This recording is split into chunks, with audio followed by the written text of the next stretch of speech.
kembali ke basic, fundamental gitu. Pertanyaan saya kenapa nggak lebih memilih yang sifatnya monumen begitu Pak, yang kemudian bisa diklaim sebagai ini hasil kerja Bapak, ada fisiknya. Karena Bangunan ini kan bicaranya soal yang ada di belakang semua gitu.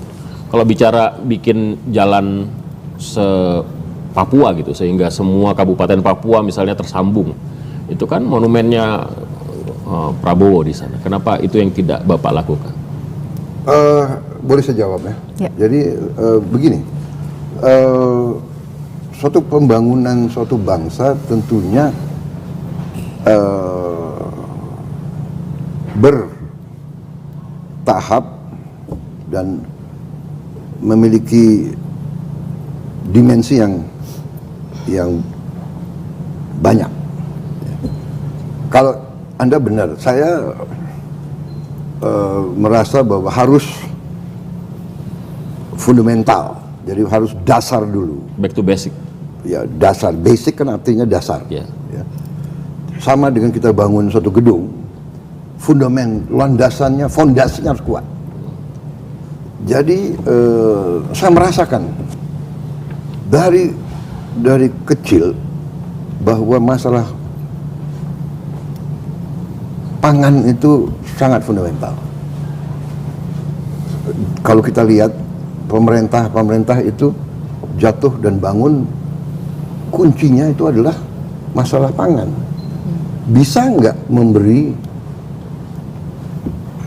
menjamin pangan untuk rakyatnya? Yeah. Saya kira demikian sebetulnya.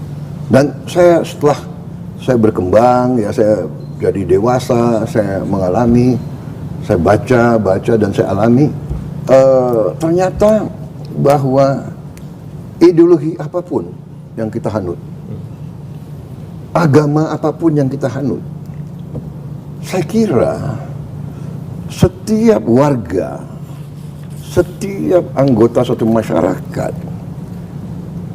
yang diberi peran sebagai pemimpin, ya, apapun agamanya, apapun sukunya, apapun ideologinya, yang pertama adalah kebaikan, keselamatan daripada rakyatnya. Itu harus fokus utama menurut saya. Itu keyakinan saya. Percuma kita pinter, kita pandai berpidato, pandai bikin buku, masalah ideologi, masalah macam-macam, tapi kita hilang fokus.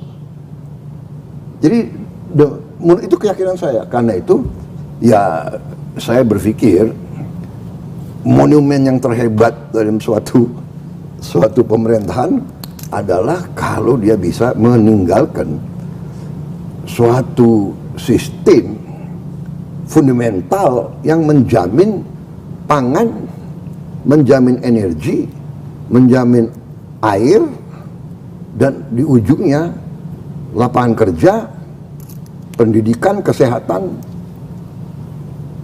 dan suatu masyarakat, suatu negara yang berfungsi dengan berhasil.